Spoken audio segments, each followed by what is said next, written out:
Let's discuss chemical properties of benzene. अब देखिए benzene के वैसे तो फैमिलियर प्रॉपर्टीज होते हैं substitution reaction. Benzene prefer to undergo electrophilic substitution but rather it undergo addition as well. So let's see the properties of benzene one by one. तो सबसे पहले हम लोग देखेंगे addition reactions. Addition reactions of benzene. अब addition reactions में सबसे पहले हम देखेंगे addition of hydrogen. Addition of hydrogen that is H2। देखिए कैटालिटिक हाइड्रोजिनेशन अगर हम बेंजीन का कराते हैं तो that will lead to the formation of cyclohexane.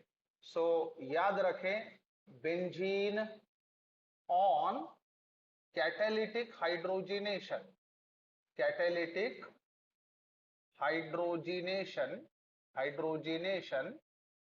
form cyclohexane, form cyclohexane। So इसको देखिए किस प्रकार से हम लोग शो कर सकते हैं। This is the benzene which happens to be aromatic. अब इसको अगर हम हाइड्रोजिनेट करें in presence of suitable catalyst like nickel, so this is benzene. तो क्या होगा, हर कार्बन के ऊपर हाइड्रोजन की एडिशन होगी और इसका जो एरोमेटिक कैरेक्टर है वो डिसअपियर होगा and lead to the formation of what, cyclohexane. So this constitute very first addition reaction. इसके बाद second addition reaction is addition of chlorine that is Cl2। देखिए सनलाइट के प्रेजेंस में जब हम क्लोरीन के एडिशन कराते हैं बेंजीन के ऊपर, तब बेंजीन हेक्साक्लोराइड हमें मिलेगा। बेंजीन हेक्साक्लोराइड का जो गैमा आइसोमर होता है उसे हम लोग पॉपुलरली गैमेक्सेन नाम से जानते हैं। गैमेक्सेन जो है वो इंसेक्टिसाइड का काम करता है।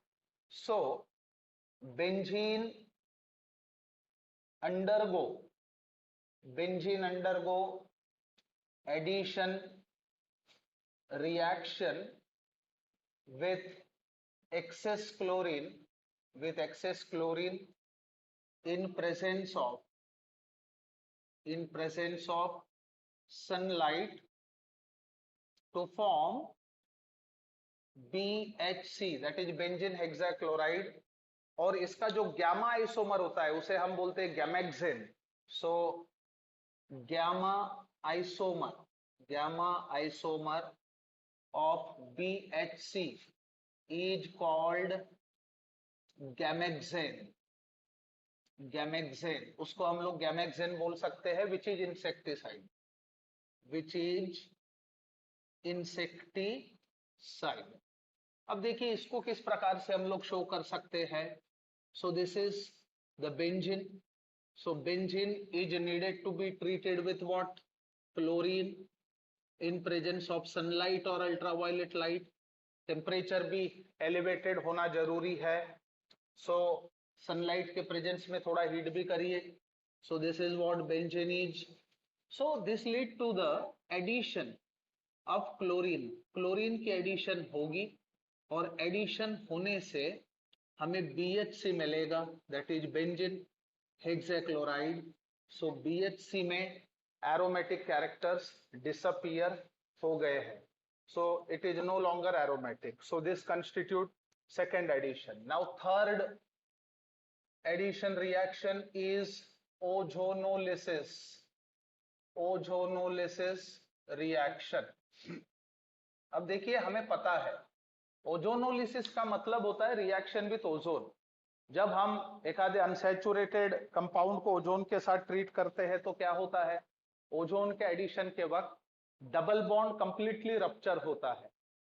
और benzene is aromatic, it constitute alternate single and double bonds. So जहां जहां डबल बॉन्ड्स है those will get ruptured producing triozonide. So triozonide को अगर हम जिंक डस्ट और वाटर के साथ रिड्यूस करते हैं तो हमें ग्लायोक्सल मिलेगा as a product. So benzene reacts with benzene reacts with ozone to form benzene triozonide, benzene triozonide, which on reduction, which on reduction by zinc dust and water gives glyoxal. हम लोगों को यहाँ पे glyoxal मिलेगा as a product. देखिए इसको किस प्रकार से हम लोग शो कर सकते हैं. This is benzene. बेंजीन में अल्टरनेट बॉन्डिंग हम लोग देख सकते हैं. सो ओजोनोलिसिस जब बेंजीन का आप कराएंगे तो सिंपली बेंजीन ट्राइओजोनाइड हमें मिलेगा. देखिए इसे किस प्रकार से हम शो कर सकते हैं. सो ट्राइओजोनाइड जो बेंजीन का होगा that is likely to be this. जैसे ये एक बॉन्ड रप्चर हो गया, उसके बाद में ये दूसरा जो अल्टरनेट बॉन्ड था यहाँ पे ये रप्चर होगा. सो इसे हम इस प्रकार से दिखा सकते हैं. So ozonide so obtained can be given in this manner. अब तीसरा जो है वो यहाँ पे था. So this can be shown in this manner. So इस प्रकार से आप इसको दिखा सकते हो. So this is benzene triozonide. अब जो बेंजीन ट्राइओजोनाइड मिला है इसको जिंक डस्ट एंड वाटर के साथ अगर आप हीट करें तो ये बेंजीन ट्राइओजोनाइड रिड्यूस किया जाएगा and that will definitely lead to the formation of what glyoxal. यहाँ पे हमें ग्लायोक्सल मिलेगा as a product. So it was all about addition reactions of benzene. अब एडिशन के बाद अगला पड़ाव मोस्ट इंपॉर्टेंट प्रॉपर्टी जो फैमिलियर प्रॉपर्टी है वो है electrophilic substitution. So let's discuss electrophilic substitution reactions. Benzene के रिस्पेक्ट में हम इलेक्ट्रोफिलिक सब्स्टिट्यूशन रिएक्शंस डिस्कस करेंगे. अब याद रखें benzene is considered as electron rich centre. So any electrophile prefer to attack benzene quite easily. So one by one हम electrophilic substitution देखेंगे. तो सबसे पहला इलेक्ट्रोफिलिक सब्स्टिट्यूशन हम डिस्कस करेंगे नाइट्रेशन रिएक्शन. अब देखिए वैसे तो नाइट्रिक एसिड भी नाइट्रेटिंग एजेंट होता है, लेकिन plain nitric acid is not that much good nitrating agent. इसलिए हम लोग नाइट्रेशन कराने के लिए ऑफन नाइट्रेटिंग मिक्सचर का इस्तेमाल करते हैं. तो बेंजीन को अगर आप नाइट्रेटिंग मिक्सचर के साथ हीट करेंगे तो आपको बाकायदा नाइट्रोबेंजीन मिलेगा. सो बेंजीन को मैं इस प्रकार से दिखा सकता हूं. सो दिस इज द बेंजीन. इसको हम क्या करेंगे nitrating mixture. What is nitrating mixture? Mixture of concentrated nitric acid and concentrated sulfuric acid. It is a better nitrating agent. So benzene को जब आप इसके साथ हीट करेंगे नाइट्रेटिंग मिक्सचर के साथ तो आपको यहाँ पे देखो नाइट्रेशन के वक्त नाइट्रोनियम आयन जो है इफेक्टिव इलेक्ट्रोफाइल होता है NO2+. So that will replace the hydrogen of the ring leading to the formation of nitrobenzene. यहाँ पे हमें नाइट्रोबेंजीन मिलेगा with the departure of water. So it is nitrobenzene. So nitration अगर हम बेंजीन का कराते हैं तो हमें नाइट्रोबेंजीन मिलेगा.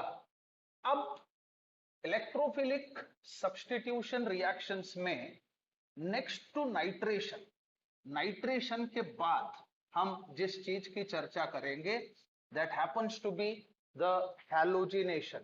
सो let's discuss halogenation reaction. Halogenation reaction. देखिए हैलोजिनेशन में हैलोनियम आयन इलेक्ट्रोफाइल के तौर पे काम करता है. जैसे अब आप अगर क्लोरीनेशन कराए तो Cl+ that is chloronium ion. During the course of bromination bromonium ion. इस प्रकार से हैलोनियम आयंस इलेक्ट्रोफाइल के तौर पे यहाँ पे अटैकिंग मोड पे दिखेंगे. Now in these reactions what we need to do, we need to use electrophile initiator, हमें इलेक्ट्रोफाइल इनिशिएटर की जरूरत पड़ेगी, जैसे कि क्लोरीनेशन के वक्त हम अनहाइड्रस AlCl3 या फिर FeCl3 का भी इस्तेमाल कर सकते हैं।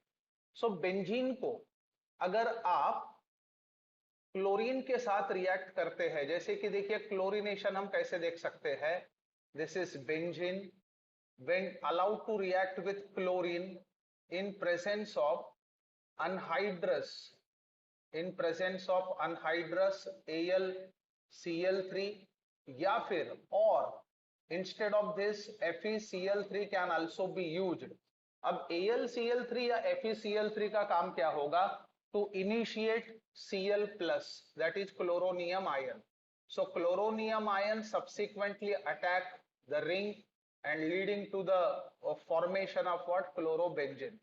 यहां पे हम लोग क्लोरोबेंजीन एक्सपेक्ट करेंगे, लेकिन बट अगर हम क्लोरीन एक्सेस में लेते हैं तो हो सकता है कि जितने भी हाइड्रोजन एटम्स बेंजीन के अंदर हो सबके सब रिप्लेस हो जाए। So with excess of chlorine what happens, take a look, this is the benzene, ये हमारा बेंजीन है। So benzene when treated with excess of chlorine in presence of same, that is either in presence of anhydrous AlCl3 or in presence of FeCl3, क्या होगा, जितने भी hydrogen है benzene के अंदर वो सब के सब रिप्लेस किए जाएंगे, यानी ये सब्स्टिट्यूशन है। सब्स्टिट्यूशन होने के वजह से एरोमेटिक कैरेक्टर्स बरकरार रहेंगे, वो डिस्टर्ब नहीं होंगे with the departure of HCl। इस चीज का नाम है हेक्साक्लोरोबेंजीन, हेक्साक्लोरोबेंजीन। सिमिलरली अगर हम ब्रोमिनेशन कराते हैं तो we would have bromobenzene. So similarly अगर हम ब्रोमिनेशन कराए बेंजीन का, so this is the benzene when allowed to react with bromine in presence of ferric bromide, that is FeBr3। so ये हमारा बेंजीन है, तो क्या होगा, hydrogen will get replaced by bromine leading to the formation of bromobenzene। यहाँ पे हमें bromobenzene as a product मिलेगा। और याद रखें ब्रोमिनेशन के वक्त ब्रोमोनियम आयन जो है वो इफेक्टिव इलेक्ट्रोफाइल का काम करेगा। हैलोजिनेशन कराते वक्त हमें चाहिए कि इलेक्ट्रोफाइल इनिशिएटर का इस्तेमाल करें ताकि इलेक्ट्रोफाइल हमें मिले। Now next to halogenation, next electrophilic substitution to be discussed is sulphonation. So इसके बाद सल्फोनेशन रिएक्शन। अब देखिए सल्फोनेटिंग एजेंट के तौर पे हम नॉर्मली कॉन्सेंट्रेटेड H2SO4 का इस्तेमाल करते हैं। So during the course of sulphonation what happens, we would have a benzene sulphonic acid. So remember this is the benzene. Now when benzene is allowed to react with concentrated H2SO4, सो concentrated H2SO4 के साथ जब आप benzene को treat करेंगे तब आपको as a product benzene sulphonic acid मिलेगा। This is called benzene sulphonic acid with the departure of water.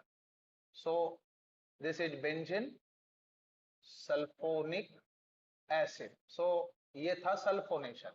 अब सल्फोनेशन के बाद next electrophilic substitution is Friedel Crafts reactions. अब देखिए फ्रीडल क्रेब्स रिएक्शन में दो चीजें डिस्कस करनी पड़ती है। इसमें एक होता है मिथिलेशन यानी अल्किलेशन, दूसरा होता है एसिलेशन। सो फ्रीडल क्रेब्स अल्किलेशन और फ्रीडल क्रेब्स एसिलेशन। तो सबसे पहले हम यहां पे देखेंगे methylation. Let's discuss methylation reaction. Methylation means one can say that Friedel Crafts methylation. अब मिथिलेशन के वक्त नॉर्मली इलेक्ट्रोफाइल इनिशिएटर के तौर पे we use anhydrous AlCl3। So benzene is to be treated with methyl chloride in presence of anhydrous AlCl3 to form methyl benzene। So this is the benzene ये हमारा benzene है, इसका hydrogen हम निकाल के रखेंगे. So when it is treated with CS3Cl, so this is benzene and this is what methyl chloride. ये है मिथिल क्लोराइड. सो मिथिल क्लोराइड के साथ इसको बेंजीन को जब आप ट्रीट करेंगे इन presence of anhydrous AlCl3. AlCl3 का काम इलेक्ट्रोफाइल इनिशिएट करना होता है. सो यहाँ पे मिथिल कटायन जो है वो इलेक्ट्रोफाइल का काम करेगा and that will lead to the formation of methyl benzene in this manner with the departure of HCl. अब याद रहे methyl benzene is commonly called as toluene. अब मिथिलेशन के बाद फ्रीडल क्रेब्स एसिलेशन, हम लोग यहाँ पे एसिटिलेशन रिएक्शन देखेंगे. So let's have acetylation reaction. अब देखिए एसिटिलेशन कराने के लिए हमारे पास दो ऑप्शंस है. Either we need to treat benzene with acetyl chloride और विद एसिटिक अनहाइड्राइड. अब दो में से किसी का भी इस्तेमाल कर सकते हैं, लेकिन इलेक्ट्रोफाइल इनिशिएटर के तौर पे we need to use anhydrous AlCl3 right here. अब जैसे कि हमारा ये बेंजीन है, when benzene is allowed to react with acetyl chloride, so this is acetyl chloride in presence of anhydrous AlCl3. so AlCl3 का काम होता है electrophile initiation. This is acetyl chloride. So electrophilic substitution होगा, यहाँ पे एसिटिलियम ion electrophile का काम करेगा जो सब्सटीट्यूशन में पार्टिसिपेट करेगा. So lead to the formation of this. This is called as acetophenone with the departure of HCl. So ये हमें मिला acetophenone. अब याद रखें फेनॉन बोले तो एरोमेटिक कीटोन्स, एरोमेटिक कीटोन्स को फेनॉन्स कहा जाता है. अब तक के हमने जो इलेक्ट्रोफिलिक सब्सटीट्यूशन रिएक्शंस देखे, इन इलेक्ट्रोफिलिक सब्सटीट्यूशन रिएक्शन के एक कॉमन मैकेनिज्म सजेस्ट किया जा सकता है. देखो मैकेनिज्म का मतलब क्या होता है. Mechanism in the sense reaction क्यों हो रही है, कैसे हो रही है, ये सब चीजों का detailed description. So two steps can be suggested for all the electrophilic substitution reactions. So let's have mechanism of electrophilic substitution reactions. अब electrophilic substitution reactions normally takes place in two distinct steps. So step number 1 indicates, यानी सबसे पहले step में अरेनियम ion produce होगा जो carbonium ion कहलाता है. So in very first step formation of arenium ion takes place. सबसे पहले स्टेप में ये चीज होगा. जैसे इसमें क्या होता है, ये हमारा बेंजीन है, दिस इज द बेंजीन, जिसको हम इस प्रकार से लिख सकते हैं. देखो हाइड्रोजन मैं यहाँ का निकाल के रखता हूँ, यहाँ का भी निकाल के रखता हूँ. हमें पता है कि सभी कार्बन के ऊपर एक एक हाइड्रोजन है. Electrophile can be mentioned in this manner. Electrophile is electron deficient species, हमें मालूम है. तो जहां पे पैसा होगा वहां चोर जाएगा, ये निसर्ग का नियम है. तो अब क्या होगा, इलेक्ट्रोफाइल मान के चलो यहाँ अटैक करता है. इलेक्ट्रोफाइल के पास तो कुछ है नहीं, तो ये रिस्पॉन्सिबिलिटी बनती है बेंजीन की कि इसको एकोमोडेट करे. तो ये पाई इलेक्ट्रॉन इसे शिफ्ट होगा और इसको एकोमोडेशन मिलेगा, यानी इसके साथ बॉन्ड बनेगा. अब ये पाई इलेक्ट्रॉन इधर जाने की वजह से ये कार्बन जो है वो इलेक्ट्रॉन डिफिशिएंट बन गया.